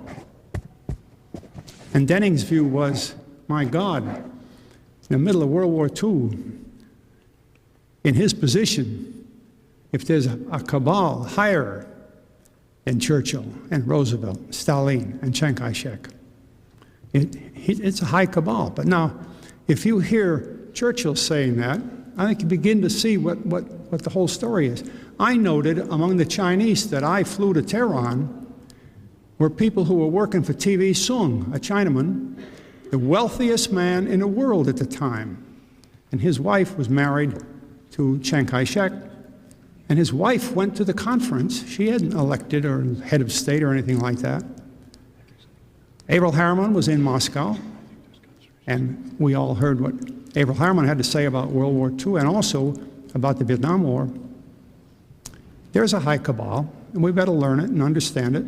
And it tells people how to do things, when to do them. It exists. Do you mean by that, moneyed interests of like mind, or do you mean something on the order of, something as fantastic as, a group of men plotting the domination of the world in just those terms? My boss, Krulak, wrote a book in which he states that in pursuit of his assigned duties, he was working on a strategy for the Marines. He was the chief Marine of the Pacific at that time in Vietnam. His strategic plan was approved by the Commandant, first of all by SINCPAC in the Pacific, Admiral Sharp, then approved by the Commandant of the Marine Corps, then approved by McNamara. And McNamara said, but just a minute, before you go to the White House, I want you to talk with Abel Harriman. So he phoned Abel Harriman, and Krulak got invited to lunch. He briefed his whole plan, which had been approved by all the military from Westmoreland on up to McNamara. And Harriman said, General, there's no way we can do that. So the general went back to Hawaii. He got a call after he arrived there from General Greene, Commandant of the Marine Corps, and he said, I have arranged for you to meet with Lyndon Johnson. Flew back, went to see Lyndon Johnson. And here is a strategic military plan for forces in Vietnam. Remember, it was the Marines that landed there first in 1965. So he was responsible for the Marines operating on it. Told the whole story to Lyndon Johnson. Lyndon Johnson said, no, we can't do that. So they went back to Hawaii. Admiral Sharp, who was SINCPAC in Hawaii at the time, in other words, nominally in charge of all forces in the Pacific, has written a book you all ought to read called Strategy for Defeat. Now, the military men didn't write that strategy. I grew up with General Abrams from my hometown, the first man I reported to before Pearl Harbor when I came on duty, the greatest battle commander in World War II under Patton. He was head of the brigade under Patton, and later on, as you know, he was chief of all forces in Vietnam. When he was briefed by Johnson and told to go to Vietnam, he said, General, he said, you have 550,000 Army troops out there. You've got the best Navy in the 7th Fleet, and you've got an Air Force that's dropping more bombs than we dropped in World War II. Go out there and do it. And General Abrams, Mr. President, may I ask your definition of that last word? Go out and do. It? What is it you are expecting the military to do? And he got no answer at all. Now, that's the kind of thing I'm talking about, because if the generals weren't running it, and if Dean Rusk wasn't running it, and if McNamara wasn't running it, think. I think that history shows us over a long time that there are concentrations of wealth and power, first by theft, and then later when we have the machinery to create wealth by other design, and concentration of control over resources and over the politics of situations. If it's worth $10 million to put the CIA to throw over a government in a country like Chile, then what do you think the elections are worth here in the United States, where things reside at the level that the world can be controlled? And so I think that there isn't one. I don't think you have to think of conspiracy as a certain group of individuals, a team of 5 that sit in a boardroom and call the shots. More likely, as in all human affairs, there are many cabals, and they compete with one another, and they jockey for positions of power, and they kill one another. And I think that Kennedy got in the way of one that was particularly powerful at a particular time. He had his own. But these concentrations of wealth and power operate at a level beyond what's up there. And with apologies to Senator Gonzalez, I think that Bill Moyer's idea is exactly reversed in the secret government. He says that the government, Congress, make a mistake by going out and hiring these mafia goons and gun runners and drug carriers, and they shouldn't sully themselves with that, and they should stick to more honorable men.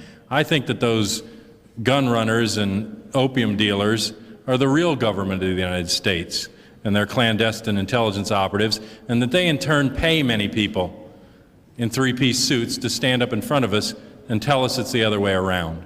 Next question.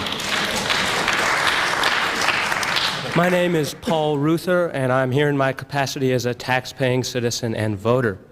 I have a brief statement about the movie and the media's reaction to it, and a question. I was distressed particularly by the media and, of course, my own local paper, the Washington Post, treatment of the movie. The movie is called a myth. It brings untruths to the general public. The government created the myth that Oswald killed the president. Then the Warren Commission is the documentation of that myth, and the Washington Post and other media sources put the myth out. Oliver Stone presents one myth, the government and the Post present another. I fail to see that great of a distinction, except one is art and one is called journalism. My question is this. Which is which?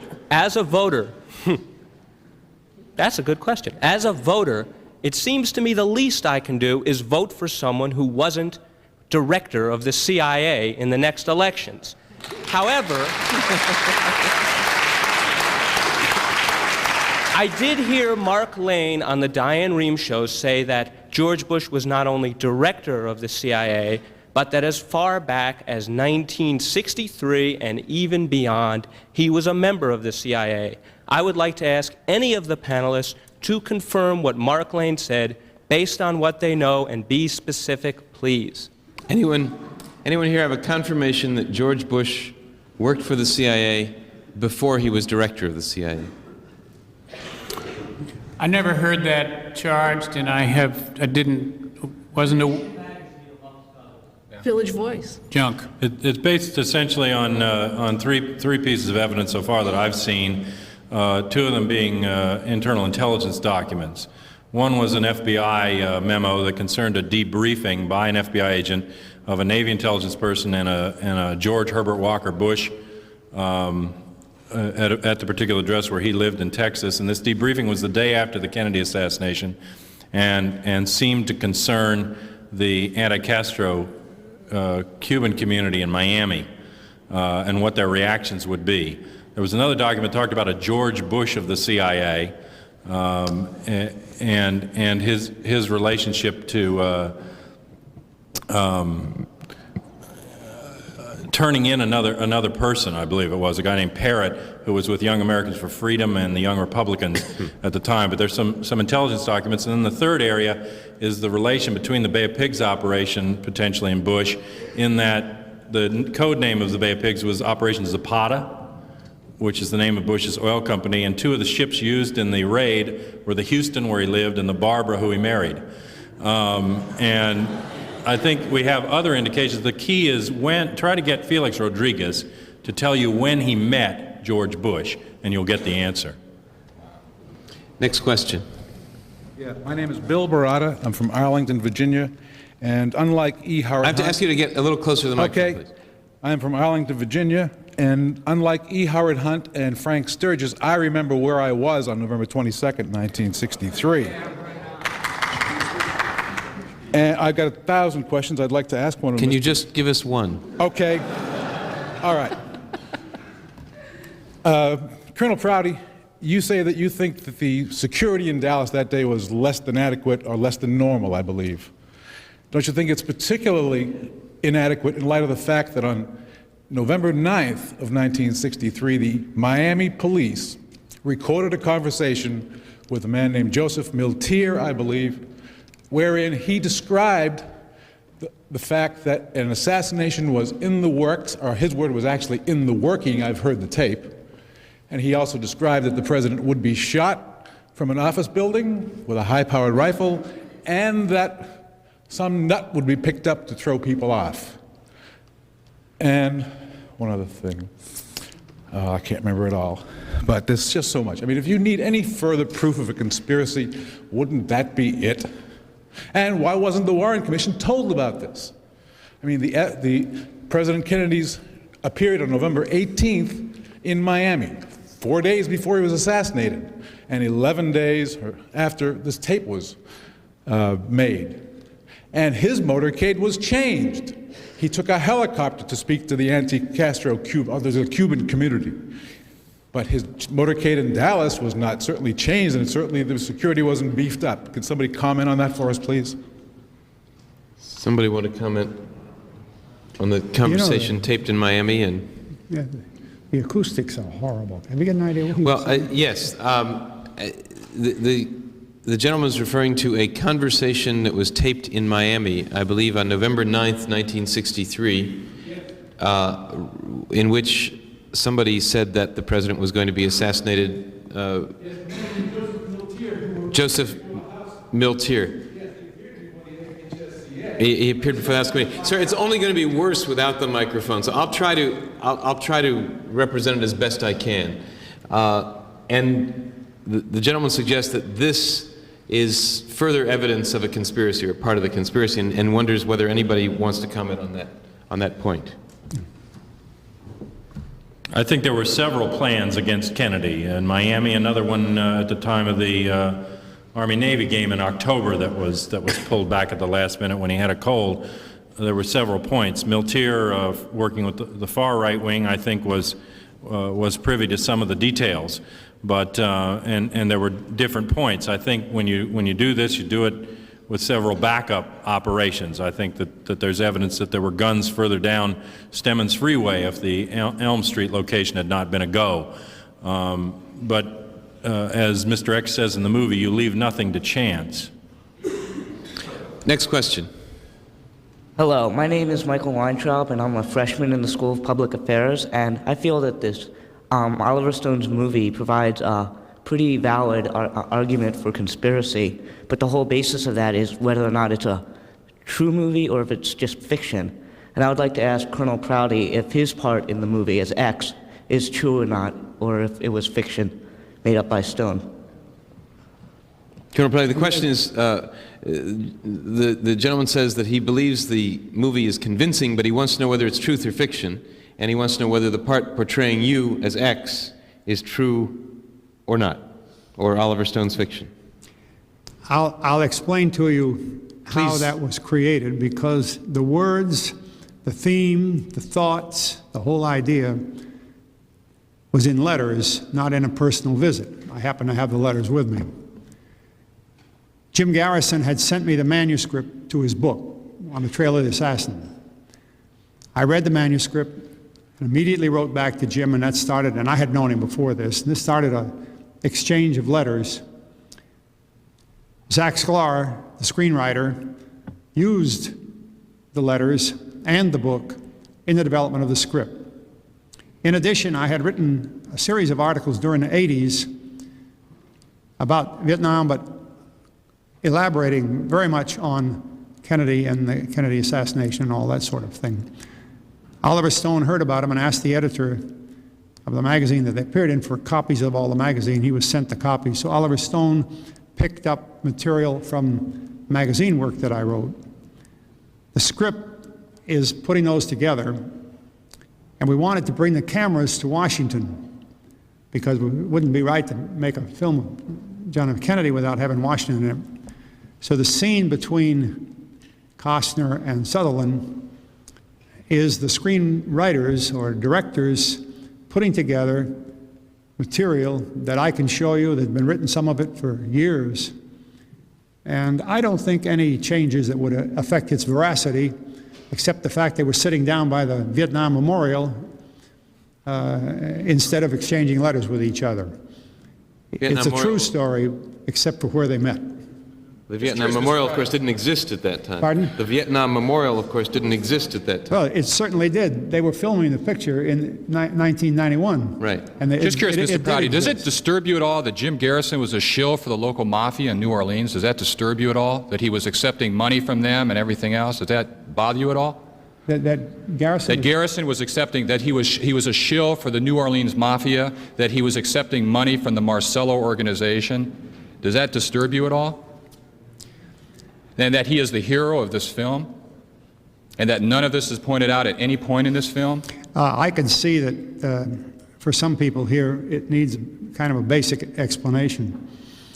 When you look at the hundreds of books that are available on the subject of the assassination of the president, you try to get one that will bring to the public a pretty wide view of the folklore that has developed, so the public will start off on a level ground with people who have called themselves experts in this field. One of the latest books was Mark's book called Crossfire. Stone acquired rights to that book. And another of the latest books was Garrison's book on the Trail of the Assassin.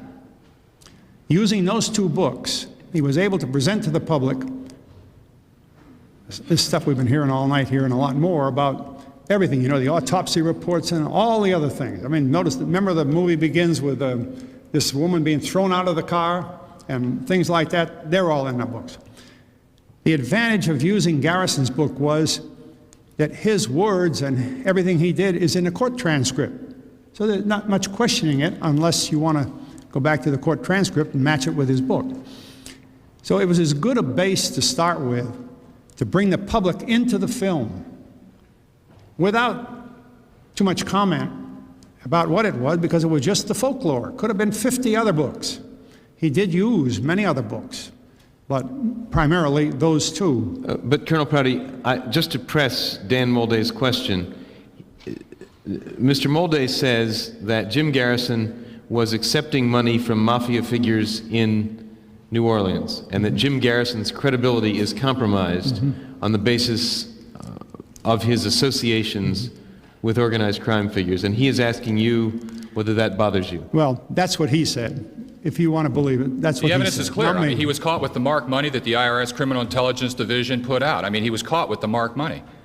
I mean, the evidence is clear on this, and once again, this is an indication of the lack of integrity that this entire film has, where this material is not dealt with at all in the film, that the principal suspects in this murder, at least according to the House Select Committee on Assassinations, Carlos Marcello now turns out to have been the person who owned Jim Garrison, who had him on his payroll.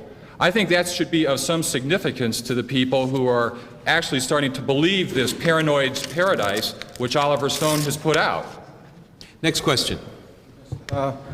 I'm Michael Schwartz, and I'm playing hooky from work to be here tonight. Mr. Prouty, Mr. X in the movie talks about the overthrow of the democratically elected government of Guatemala. Were you present at the meeting where they planned to overthrow Arbenz, which led to one of the worst genocides? And one other thing, Mr. Gonzalez, will you continue your attempt to impeach Bush? And John Judge, can you comment on the bubble top? Who gave the order to remove it? Would it have been bulletproof, the bubble top on the car? Okay, three questions. Colonel Prouty, were you present at the meeting where there was the plot was hatched to assassinate President Arbenz of Guatemala? Congressman Gonzalez, will you continue to, I'm sorry, I'm losing that question. Continue to impeach George Bush. Press the move to impeach George Bush. And John Judge about the bubble top. I'd like to try and get some quick answers. And Mr. Prouty, I want details if you have them. Come to the reception. We're going to take one more question after this one, and I'd like to get some quick answers, please, because we're well over our time. Colonel Prouty. As I explained, my years in the Pentagon began in 1955. Guatemala was prior to 1955. In 1954, I was in and out of Vietnam, flying with the U.S. Air Force, transport aircraft out of Tokyo and into Southeast Asia. I did not have anything to do with Guatemala. Anything else? Any other meetings to plan murders or assassinations? You said you discuss it with whoever wants to know. I want to know. Can you get anything out of it? Yes, the gentleman wants to know if, about other meetings, any meetings you attended where assassinations were discussed. He wants specifics. The assassination of whom? Of anyone. Anybody. The assassination of anyone. Yeah, I'm not going to tell you. He's not going to tell you. I know about it, but I'm not going to tell you. But before you said you'd tell us. I'm sorry? Before he said that he'd discuss it with whomever wants to know. The gentleman says, earlier you said you would discuss it with anyone who wants details. I want everybody to know, and I want to know. Trujillo. Who? Trujillo. Okay. Dominican Republic. That's enough. Well, Mr. Schwartz, I did introduce that resolution on January the 15th of 91, and after considerable thought, I had been since August attempting to get the leadership to address the question of the president's supra-constitutional actions. And on the basis of that resolution, I was hoping I could get some attention, but then the shooting started 12 hours later, and I wasn't about to get any co-signer on that resolution, which I still haven't. However, it's consistent with what I have said and done since Lyndon Johnson. I question the president's constitutional authority to conscript an unwilling American and send him outside of continental United States without a declaration of war. That upsets some of the, as far as it's possible at this time, I think the question of impeachment would be moot as far as getting any action. All I wanted was to have a hearing before the committee, and I never did get it.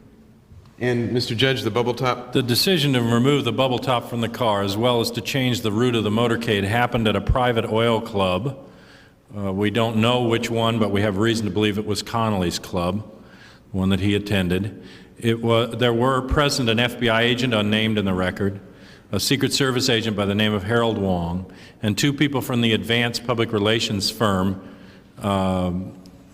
Saul Bloom Agency, where Oswald did some of his photographic work, where he worked at Jagger Charles Stovall, because they had better blow-up and reduction equipment over at the ad agency than the contractor did.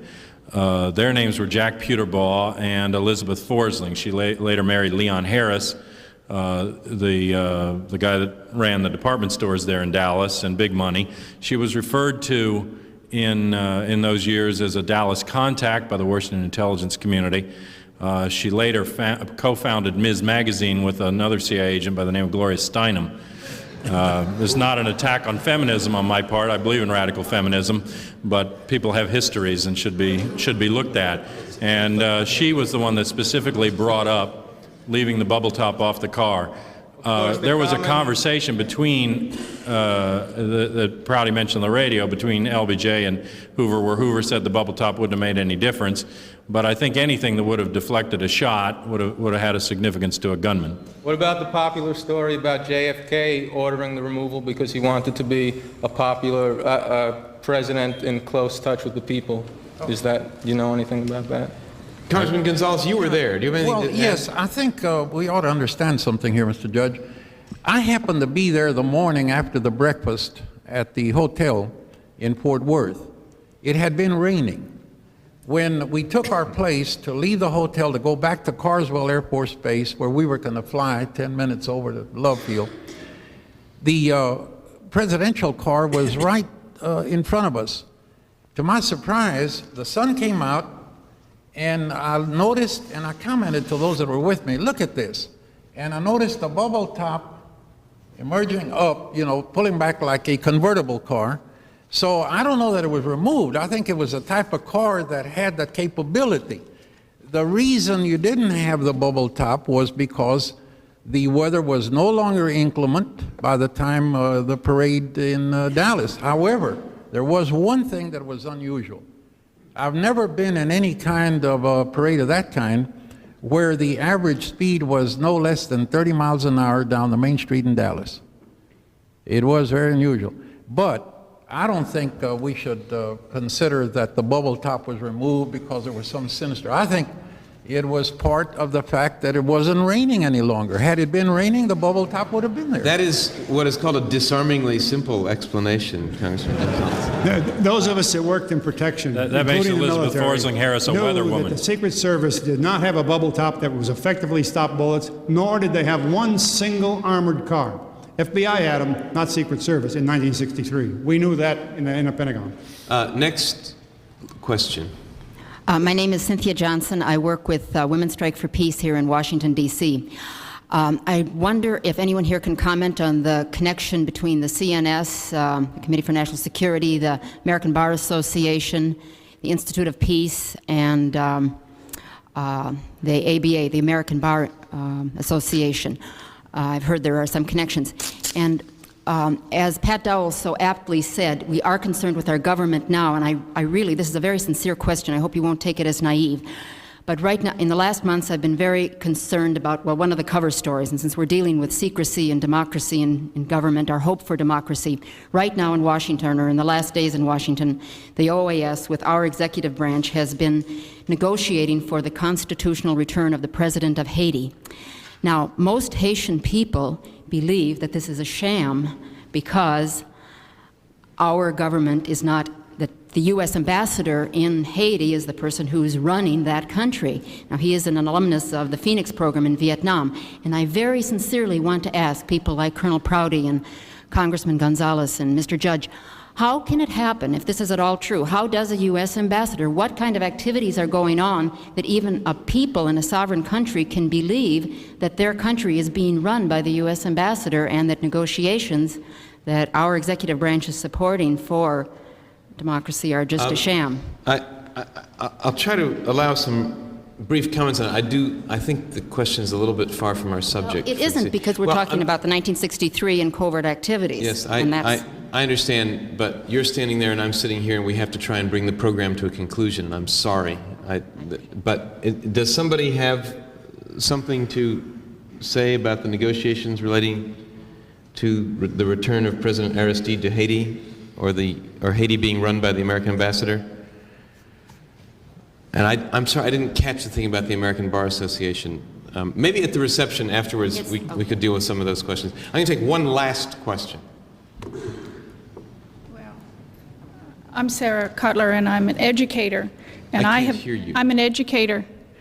And I've been following the supra-constitutional, the process of going to war.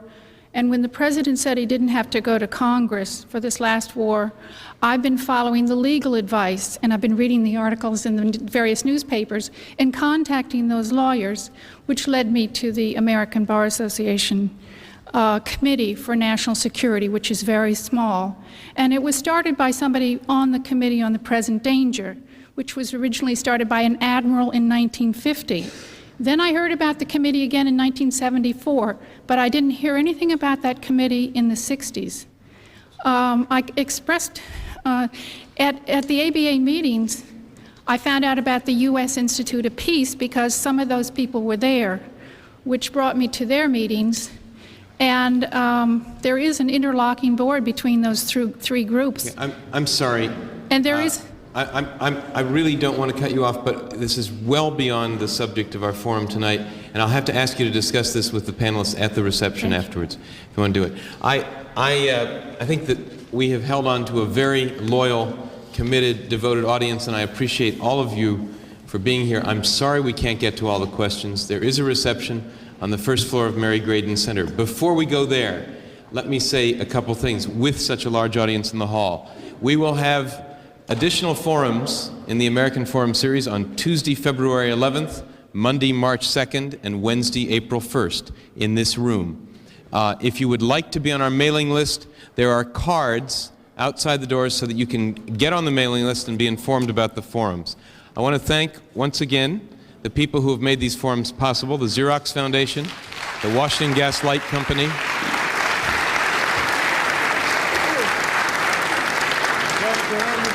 the Xerox Foundation, the Washington Gas Light Company, Cable Holdings, and the Evelyn Y. Davis Foundation.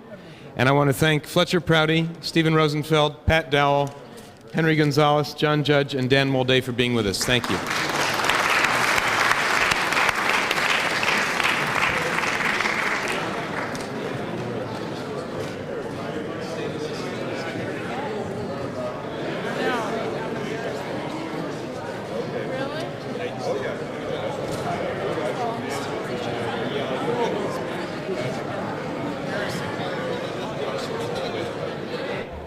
For more information on this American Forum, you can write to the American University School of Communication at 4400 Massachusetts Avenue Northwest here in Washington, D.C. The zip code is 2